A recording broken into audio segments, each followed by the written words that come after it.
നിങ്ങളുടെ വീഡിയോസിൽ നിങ്ങൾ എന്തൊക്കെ ആഡ് ചെയ്യുമെന്ന് പറഞ്ഞാലും ആ വീഡിയോ വൈറലാകാൻ പോകണില്ല. അത് വൈറലാകണമെങ്കിൽ ഒന്നെങ്കിൽ അതിന് പിള്ളേർ വേണം, അല്ലെങ്കിൽ നിങ്ങൾ എഡിറ്റിങ്ങിൻ്റെ സ്കില്ല് അതിൽ കൊടുത്താലേ ആ വീഡിയോ എന്താകത്തുള്ളൂ, വൈറലാകത്തുള്ളൂ. ആദ്യത്തെ 3 സെക്കൻഡ്, അത് വെറും 3 സെക്കൻഡ് അല്ല, ഒരു ക്രിയേറ്റർ തൻ്റെ കഴിവ് തെളിയിക്കേണ്ടത് അവിടെയാണ്. ആ ഒരു 3 സെക്കൻഡ് നിങ്ങളുടെ ഓഡിയൻസിനെ നിങ്ങൾ എങ്ങനെ പിടിച്ചിരുത്തുന്നു, നിങ്ങളുടെ ഓഡിയൻസ് എങ്ങനെ നിങ്ങളുടെ വീഡിയോസ് റിപ്പീറ്റായിട്ട് കാണുന്നു, നിങ്ങളുടെ ഓഡിയൻസ് എങ്ങനെ വീഡിയോക്ക് കമൻറ്റ് ചെയ്യുന്നു, ലൈക്ക് ചെയ്യുന്നു, ഇതെല്ലാം അനുസരിച്ചിരിക്കും നിങ്ങളുടെ വീഡിയോസിൻ്റെ പോക്ക്. പിന്നെ ഷെയർ, നമുക്ക് 2-3 കാറ്റഗറി ആയിട്ട് തിരിക്കുക. അതിന് നമ്മൾ വീഡിയോസ് ഷെയർ ചെയ്യണതിനാണ്. ഒന്ന്, എൻ്റർടൈൻമെൻറ്റ് പർപ്പസിൻ്റെ വീഡിയോസ്, അതിൻ്റെ അകത്ത് കോമഡി വരും, ബാക്കിയുള്ള കാര്യങ്ങളെല്ലാം വരും. രണ്ടാമത്തേതെന്ന് പറയുന്നത് എന്ത് ചെയ്യുക, ഈ ബിസിനസ് കാര്യങ്ങളും മറ്റു കാര്യങ്ങളും, ആ ഒരു കാറ്റഗറി അങ്ങനെ പോകും. മൂന്നാമത്തേന്ന് പറയുന്നത് അത്യാവശ്യം ഇമോഷണൽ ആയിട്ടുള്ള വീഡിയോസ്, ഇപ്പോൾ ചാരിറ്റി വീഡിയോസ്, അങ്ങനെ അതങ്ങ് പോകും. അപ്പം നിങ്ങളെ ഓഡിയൻസ് നിങ്ങളുടെ ഫ്രണ്ട്സിലേക്ക് ഷെയർ ചെയ്യുമ്പം അത് ഏത് തരത്തിലുള്ള ഫ്രണ്ട്സാണ്, അത് ഏത് തരത്തിലുള്ള ഫ്രണ്ട്സ് സർക്കിളിലോട്ടാണ് നിങ്ങളത് ഷെയർ ചെയ്യണമെന്ന് നോക്കിയായിരിക്കും നിങ്ങളെ വീഡിയോസിൻ്റെ ആ ഒരു പോക്ക്.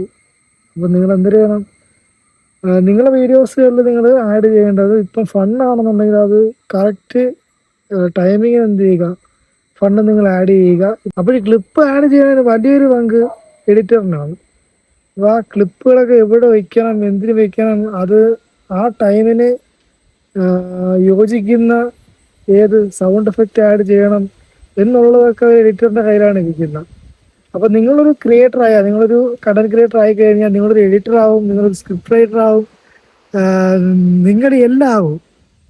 അതാണ് അതാണ് നിസ്സാര പണിയല്ല, നല്ല പാടുള്ള പണിയാണ്. പിന്നെ നിങ്ങളിപ്പം ഫാക്റ്റ് കണ്ടന്റാണ് ചെയ്യണത്, കുറച്ച് ഇൻട്രസ്റ്റിംഗ് ആയിട്ടുള്ള കണ്ടന്റാണ് ചെയ്യണമെന്നുണ്ടെങ്കിൽ, ഫാക്റ്റ് പോലത്തെ ഇൻട്രസ്റ്റിംഗ് ആയിട്ടുള്ള കണ്ടന്റാണ് നമ്മൾ ചെയ്യുന്നുണ്ടെങ്കിൽ എന്തിനാണ് ആ ഒരു കണ്ടന്റ് ഇഷ്ടപ്പെടുന്ന ഒരു ഓഡിയൻസിൻ്റെ അടുത്തോട്ടേ എത്തത്തുള്ളൂ. പിന്നെ അത്തരം കണ്ടന്റുകളിൽ വരുന്ന കമൻസുകൾ, അപ്പോൾ നിങ്ങൾ ആ ഒരു വീഡിയോയിൽ നിങ്ങൾ എന്ത് ചെയ്യണം, നിങ്ങൾ ആ ഒരു സംഭാഷണം അത്ര കിടിലാണെങ്കിൽ എന്ത് ചെയ്യും, അവിടെ ഓഡിയൻസിന് പിടിച്ചിരുത്താൻ പറ്റും. ഇപ്പോൾ എൻ്റെ സംസാരം ഇങ്ങനെയാണ്, എനിക്കിനി എന്തൊക്കെ കുത്തി കയറ്റി കറക്റ്റ് മലയാളം പറയാൻ എനിക്കത് പറ്റൂല. നമ്മൾ സംസാരത്തിൽ ആ ട്രിവാൻഡ്രം കയറി വരും എന്തൊക്കെ പറഞ്ഞാൽ, അതാണ് കുഴപ്പം. അപ്പം നിങ്ങളായിട്ട് നിന്ന് കഴിഞ്ഞാൽ നിങ്ങൾക്ക് സോഷ്യൽ മീഡിയക്കകത്ത് നല്ലൊരു റീച്ച് ഉണ്ടാക്കി എടുക്കാൻ പറ്റത്തുള്ളൂ. അതെല്ലാവരും പറയുന്ന കാര്യമാണ്, ഞാനും അതേ പറയത്തുള്ളൂ. അവിടെ നിങ്ങൾ ആർട്ടിഫിഷ്യലായിട്ട് നിന്ന് കഴിഞ്ഞാൽ ഒരു കാര്യവും നടക്കത്തില്ല. പിന്നെ സംസാരിക്കേണ്ട സ്ഥലത്ത് നിങ്ങൾ നല്ലോണം സംസാരിക്കുക, ഫ്രീ ആയിട്ട് സംസാരിക്കേണ്ട സ്ഥലത്ത് നിങ്ങൾ എന്ത് ചെയ്യുക, ഫ്രീ ആയിട്ട് സംസാരിക്കുക. അപ്പം നമ്മളിപ്പോൾ പറഞ്ഞു വന്ന കാര്യം എന്തോന്നു, നമ്മൾ വേറെ എന്തിനോ പറഞ്ഞു വന്നതാണ്, സംസാരത്തേക്ക് എത്തിയപ്പോൾ ഇങ്ങനെ ആയിപ്പോയി. അതാണ് എൻ്റെ കുഴപ്പം. സംസാരിച്ച് ഉദ്ദേശിക്കുന്നതെല്ലാം അവസാനം പറഞ്ഞ് വരുമ്പം അവിടെ നിൽക്കുന്നത്. അത് ഇത്രയേ ഉള്ളൂ. ഞാൻ ചുമ്മാ ഇത് ഒരു കാര്യം പറയാമെന്ന് വെച്ച് പറഞ്ഞതാണ്. അപ്പോൾ ഇതിൻ്റെ സെക്കൻഡ് പാർട്ട് വീഡിയോ വേണമെന്നുണ്ടെങ്കിൽ പറയുക. ഞാൻ സ്ക്രിപ്റ്റ് ഒന്നും ഇല്ലാതെ ചെയ്തൊരു വീഡിയോ ആണ്, എനിക്കറിയാവുന്ന കാര്യങ്ങളാണ് ഞാൻ പറഞ്ഞു തന്നത്.